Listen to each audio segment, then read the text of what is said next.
The winter months are prime cold and flu season. Joining me now with tips on how you can finish out the winter healthy and strong is our wellness expert, Theresa Meacham. Welcome back, Theresa. Thank you. It's good to be here. Okay, it seems like now's the time where you're hearing about everyone coming down with some kind of virus or cold or flu or something or other. So you've got some great tips for us today. It is. It's going around, and it's all about not being afraid of it, but just trying to prepare for it. Okay, now I remember when you were here at the end of the year giving us all of our tips to have a healthy new year and encouraging us to get rid of our phones from our bedrooms at night.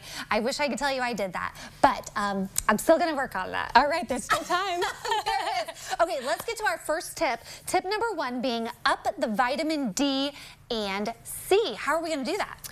Well, I think we're all aware of how vitamin C is immunoprotective. But what a lot of us don't know is that vitamin D is the same way. And in the winter, our vitamin D naturally wanes because we're not out in the sun as much. So this is a really good time to even get tested and to supplement with some high quality supplements. Okay, is that what you brought here today, or are these coming up? These are, well, here we have our C, D. This is a kiddo's C, and this is one that adults can use. And then this is a D, a really easy D. It's just droppers, and you can drop it into yogurt, oatmeal, smoothies, a drink, anything. It doesn't really have a taste. Okay, and if you didn't want to go that route, but you wanted to supplement with food, is that where the oranges come in, or? Well, yes, that's definitely, any of your citrus are going to be higher in vitamin C, so those are going to be really good for you. Okay, next tip you have here is extra rest, where we need to get rid of that phone in our bedroom at night. That's right, get rid of the phone. No, so we're talking about adequate rest, and this isn't like get your 10 hours of rest at night.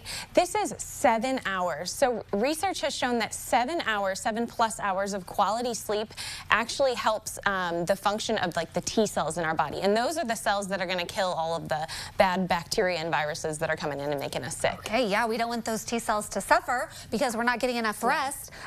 Up next here we have hand washing. I feel like after COVID and the pandemic, we should all be pro hand washers. We should, but it's back to kindergarten, right? It's 20 seconds, get a really good lather, rinse the hands off, and this is anytime you've been out and about, and definitely anytime before you're gonna eat. Yes, Jillian's playing volleyball right now, and after every volleyball game, or Brock with his bowling, please go wash your hands. Oh my gosh, so many germs on those Same balls. with my boys in basketball. We come home and it's everyone to the bathroom and wash up. Yeah, they put their hands in their mouth and I immediately cringe. Okay, up next we have increase your nutrient intake, and you're encouraging like juices, green juices and smoothies. Yes, I just think that's the easiest way, and it's easy especially if you have kiddos. Green juices, smoothies, vegetable soups, you can blend basically anything in there and they won't know it. So that's a really good way to kind of up your micronutrient. Oh, okay, very good. We've got a few more here. Your gut health, focus on that. Gut health. So 70% of your immune system is actually housed in your gut.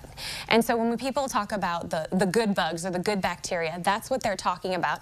And that's a big line of defense against viruses, bacteria, again, those things that make us sick.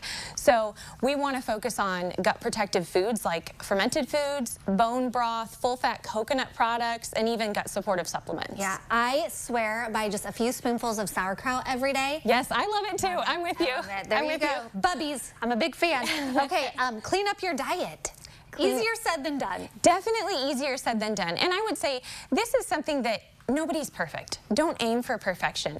But sugar can really dampen like your immune system. And so that's something like if you're not feeling well or your kiddos aren't feeling well, let's find a different way to soothe or comfort or treat them than like pumping up the sugar. Yeah, exactly. Good tip there. Okay, and finally, stress reduction. Stress reduction. This is a hard one. We all have it and we all have to deal with it.